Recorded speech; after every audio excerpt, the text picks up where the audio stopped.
नमस्कार दोस्तों, उत्तराखंड मुक्त विश्वविद्यालय का सामुदायिक रेडियो हेलो हल्द्वानी आप सुन रहे हैं। हमारे साथ मौजूद हैं हिमाचल प्रदेश विश्वविद्यालय में जूलॉजी के प्रोफेसर डॉक्टर महेंद्र सिंह जी।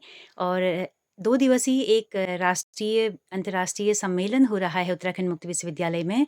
कृषि के क्षेत्र में जो नवाचार हो रहे हैं, जो एडवांसमेंट हो रहे हैं और जो एलाइड साइंस है, इस पर 2 दिन की बहुत ही शानदार बातचीत है और सर का काफ़ी सारा काम है इस पर।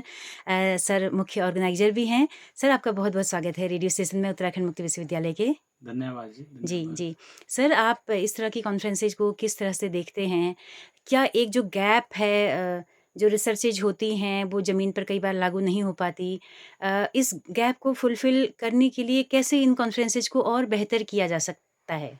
जो इस तरह की गोष्ठी हम करते हैं, हुँ, अंतर्राष्ट्रीय स्तर की या राष्ट्रीय स्तर की, हुँ, वो जो जितने भी हमारे पूरे भारतवर्ष में या बाहर से भी जितने वैज्ञानिक या जो एकेडमिशियंस आते हैं, वो कृषि के क्षेत्र में या अलाइड साइंसेज के क्षेत्र में क्या-क्या तरह की किस-किस तरह की जो है वो शोध कर रहे हैं। हुँ, एक तो हमको उनके साथ जो है वो उसके शोध के बारे में ज्ञान मिलता है। दूसरा जो इसमें जो सबसे जो अच्छी बात होती है, जितने भी हमारे यंग रिसर्चर्स होते हैं, रिसर्च स्कॉलर्स होते हैं, यंग साइंटिस्ट होते हैं, उनको भी इन लोगों के साथ इंटरेक्ट करने का मौका मिलता है और साथ-साथ में किस तरह की जो है विश्व स्तरीय पर या राष्ट्रीय स्तर पे या आपके रीजनल स्तर पे, क्षेत्रीय स्तर पे किस तरह की जो है शोध हो रहे हैं हमारे विश्वविद्यालय में, हमारे जो है स स स जो संस्थान है, रिसर्च इंस्टीट्यूट्स हैं, उसमें किस-किस तरह की शोध हो रही है, उनको भी उसमें सीखने का मौका मिलता है।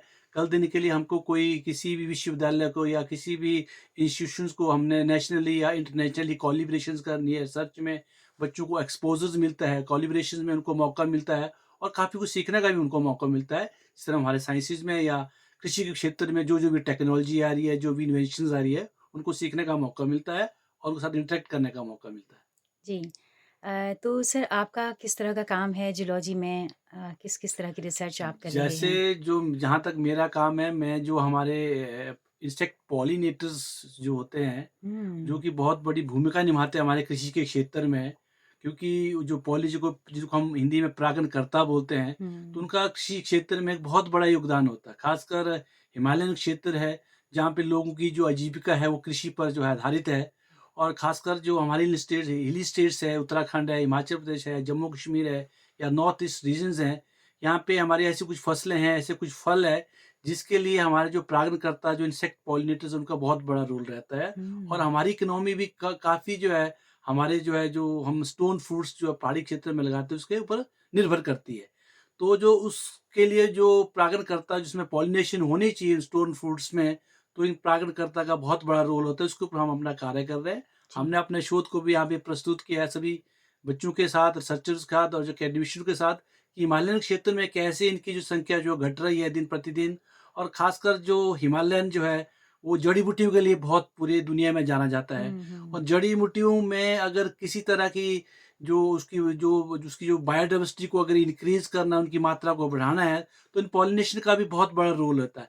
जैसे हमारे जलवायु परिवर्तन हो रहा है, तो जो हमारे परागणकर्ता उनकी भी संख्या घट रही है, उसके कारण जो हमारी जड़ी-बूटी जो हिमालयन क्षेत्र जो बहुत अच्छी-अच्छी जिनसे दवाइयाँ बनती है, बहुत सारी बीमारियों की मेडिसिन जितनी भी मेडिसिन बनती है वो कहीं न कहीं मेडिसिन प्लांट से बनती है, उसके ऊपर भी हम शोध कर रहे हैं जो परागण करता है या जो स्पेशली इंसेक्ट पॉलिनेटर जो मेडिसिनल प्लांट्स में किस तरह के अपना रोल जो प्ले करते हैं उसको और साथ-साथ जो ये बहुत ज़रूरी होते हैं हमारे फूड सिक्योरिटी के लिए, बहुत ज़रूरी होते हैं हमारी बायोडायवर्सिटी के लिए, बहुत ज़रूरी होते हैं हमारे लाइवलीहुड्स के लिए। तो उसके ऊपर हम काम कर रहे हैं हिमालयन क्षेत्र में, तो इस तरह का हमारा जो है काम चला हुआ है। क्या बात है! ये तो बहुत ही अहम सवाल है और इन चीज़ों को शायद हम तब महसूस करेंगे जब सब कुछ हमारे हाथ से निकल चुका होगा। तो जलवायु परिवर्तन पर इन सब पे सोचना बहुत ज़रूरी है ताकि हम इन तमाम चीज़ों को बचा सकें, जो हमारी फूड साइकिल का हिस्सा हैं। बिल्कुल, बिल्कुल।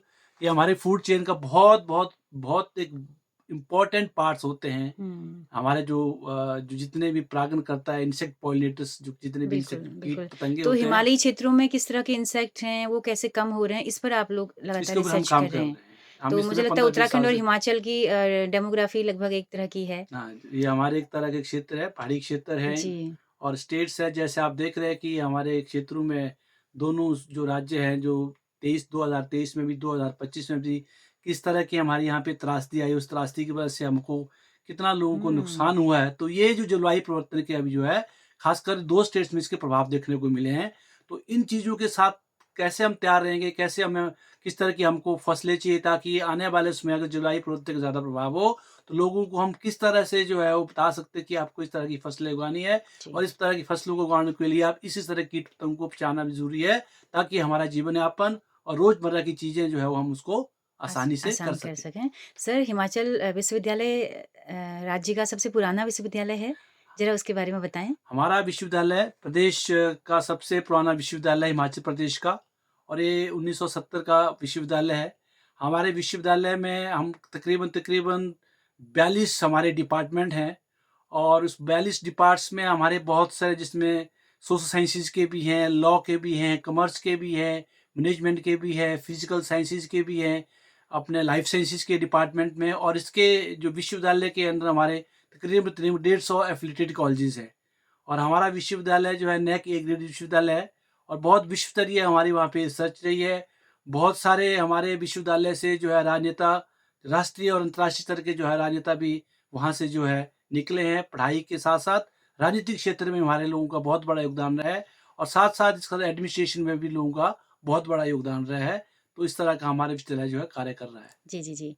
तो बहुत शुक्रिया सर। क्या कहेंगे आप उत्तराखंड वालों के लिए कोई संदेश हो आपका? हम यहाँ के प्रशासन का, यहाँ के वाइस चांसलर्स का, यहाँ के फैकल्टी मेंबर्स का, यहाँ के बच्चों का बहुत-बहुत आभार और धन्यवाद करना चाहेंगे, जिन्होंने इस संगोष्ठी के लिए यहाँ पे हमारे को बुलाया और यहाँ पे आप सबके लोगों के साथ इंटरेक्शन करने का मौका मिला और जिस तरह से जो उत्तराखंड ओपन यूनिवर्सिटी है, जो हमारे दूर-दराज जो दुर्गम क्षेत्र है, जैसे अब हिमाचल में भी बहुत दुर्गम क्षेत्र है, जहाँ सड़कें बहुत कम हैं, जाने के साधन बहुत कम है, बहुत कठिनाई वाले क्षेत्र है, वहाँ आप लोगों को इस तरह की शिक्षा दे रहे हैं।